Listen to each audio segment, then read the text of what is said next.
এখানে ভ্যাসনের জন্য সব ডাল নেওয়া হয়েছে, তো এখানে নেওয়া হয়েছে। তো আলিফ ঘুম থেকে উইটা এসে বসছে যে তুমি এত ডাল চাল নিয়ে কী করতেছো। তো এখানে নিচ্ছি মুসুরির ডাল, বুটের ডাল, খেসারির ডাল আর এক পট চাল। তো আমি এভাবে অবশ্য প্রতি বছরই ভ্যাসন বানানোর জন্য ডাল চাল মিলে একবারে দিয়ে দেয় মেলে। তোমাদের ভাই আমার মেল থেকে ভ্যাসন বানাই না দেয়। আর এইভাবে ভ্যাসন দিয়ে কিন্তু আলু চপ পেঁয়াজু বানালে কিন্তু খুব মচমচে হয়।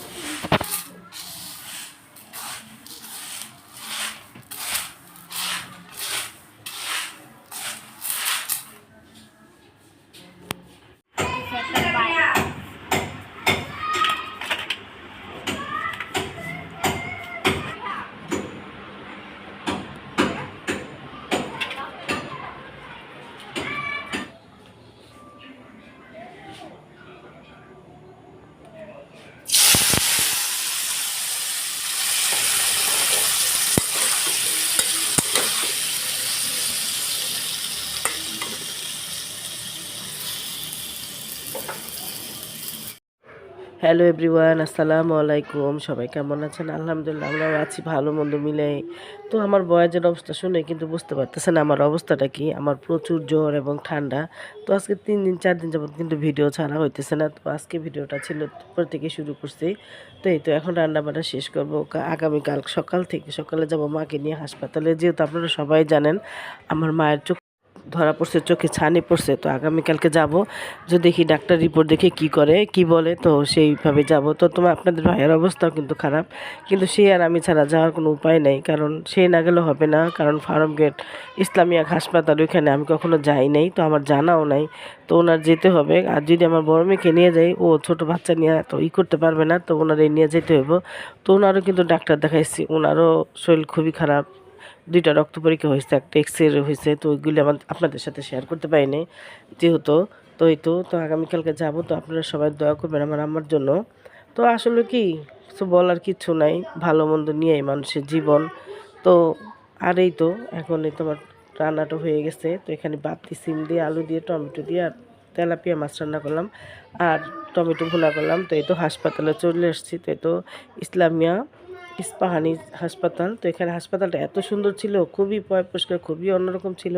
তো এখানে আমার সব কিছু হয়ে গেছে। তো ডেট দিছে আগামী শনিবার চোখ চোখ অপারেশন করতে হবে। তো আগামীকালকে আবার শনিবার আসতে হবে। আপনাদের ভাইয়া আমি আমার আম্মাকে নিয়ে আসব।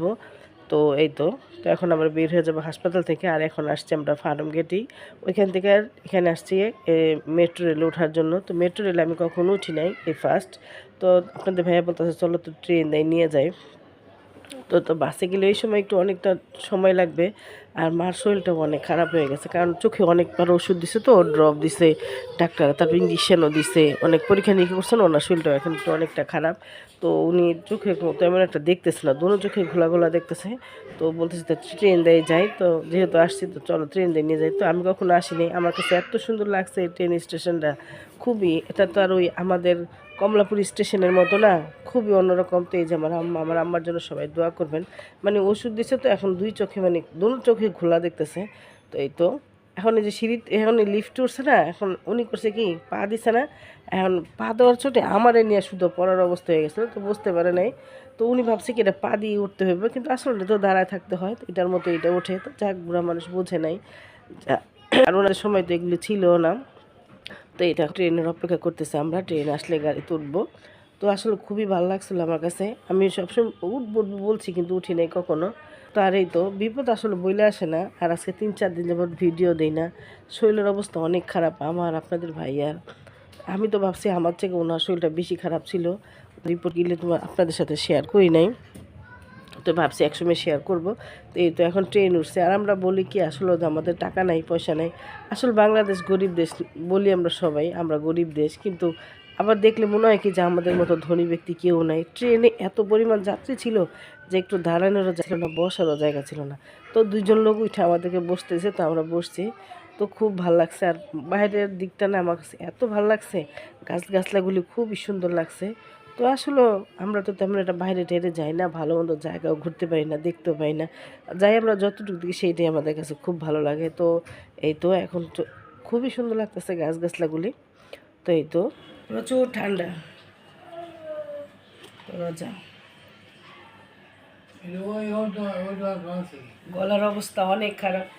খেয়ে দেয়ে কেমন লাগে? অনেক খারাপ গলার অবস্থা। এই শীতে শেষ জ্বর ঠান্ডা, এই তো প্রচুর